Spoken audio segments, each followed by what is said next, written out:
I wish I could jump around like so on, but I have to read. I'm sorry.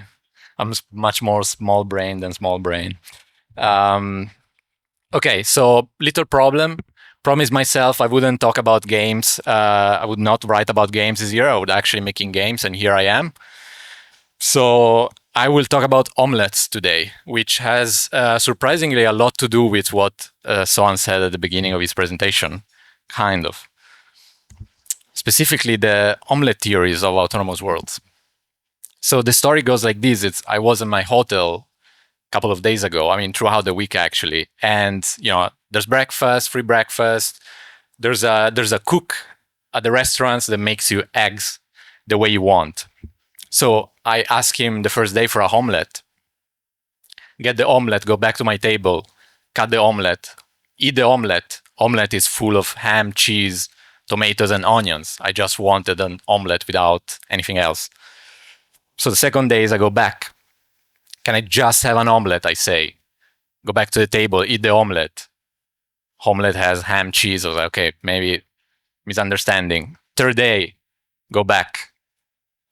Omelet without ham, without cheese. Then I felt stupid saying all these ingredients. So I just said like nothing else.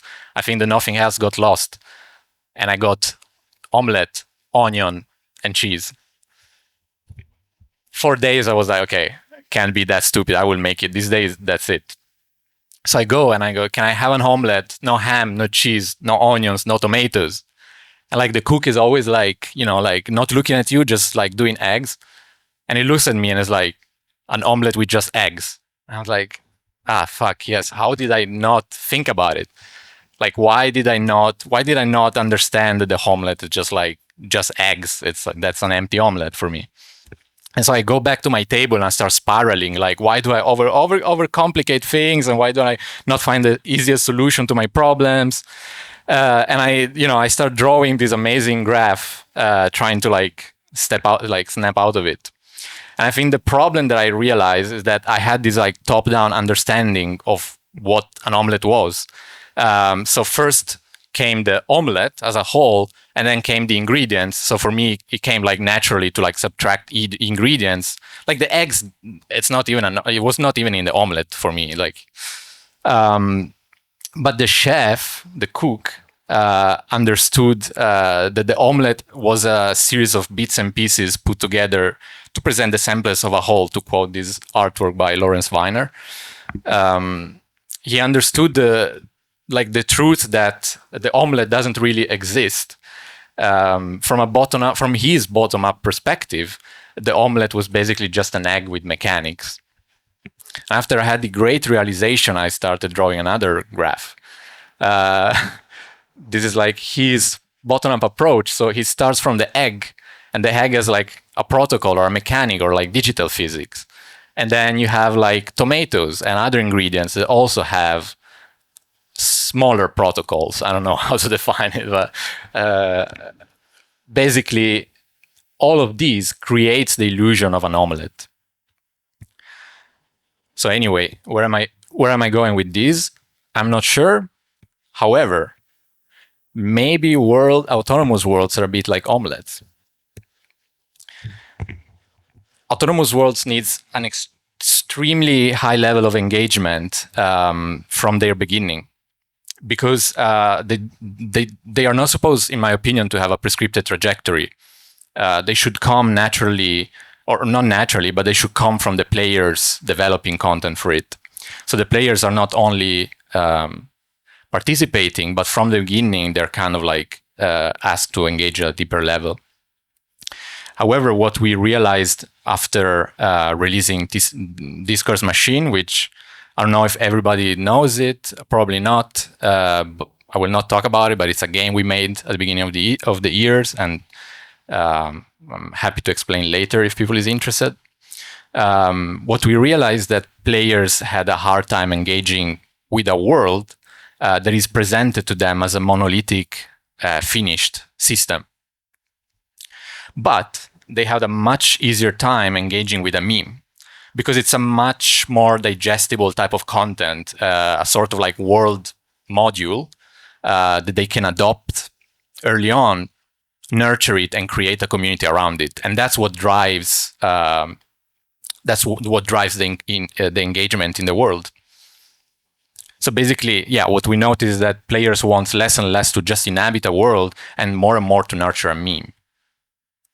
So, for example, in the example of our game, players they never really care, or that's not what the world as a system, as a complete whole, is not really what stuck with them. It wasn't what pushed them to create content and to like role play for weeks. But it was the meme modules that spoke to them. For example, we had the stamp. There was our main character. There was like a limbless worker in this like very cursed factory.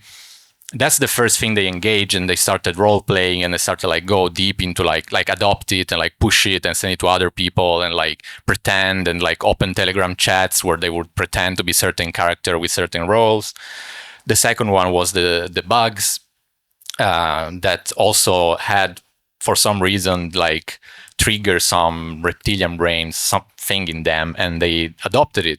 And the third one was the material tree, and so on and so forth. The result was this like autonomous omelette kind of thing. The Italian architect Carlo Scarpa had this idea of stratification, in which every element of his, let's say, worlds exists as standalone modules and yet comes together to create a new unique configuration.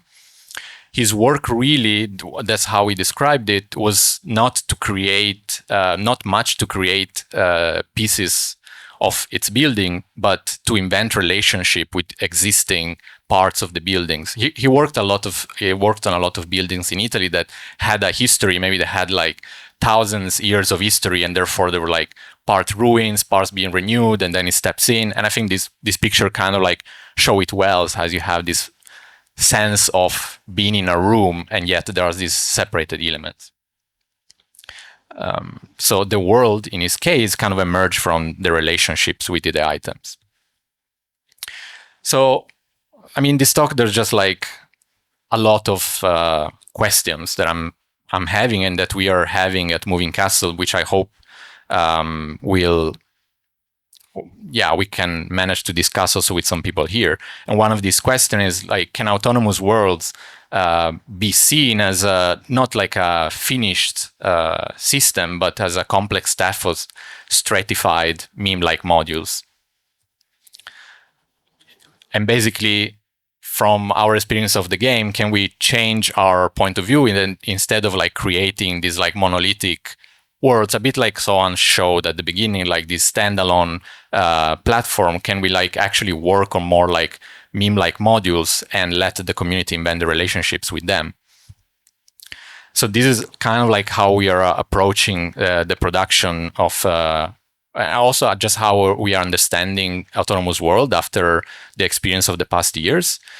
So again, instead of understanding it as a complex system that therefore needs to be produced and pre-planned and has like a certain cost and a certain time frame, can we experiment with this like smaller meme-like module that stack over time to eventually grow into a full-fledged world?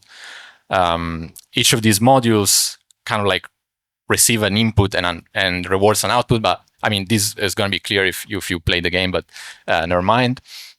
But it kind of changed the way that we produce autonomous worlds, because it means producing at a faster speed, immediately understand if the meme you produce has cultural relevance, because that is what going to drive players into actually participating into the creation of the world. Otherwise, there's always going to be these empty worlds that have very interesting technical background, but they are not adopted by a community. And then once one module is proven to have cultural value and traction, then another module is stratified without necessarily having to come from the same developers. I have 5 minutes, but I have some example of how this worked in TCM, but I will just keep it. So yeah, what we are curious about for the next year, it's this understanding of protocol memes, or memes with protocols, memes with mechanics, autonomous memes, and sentient memes. That's it.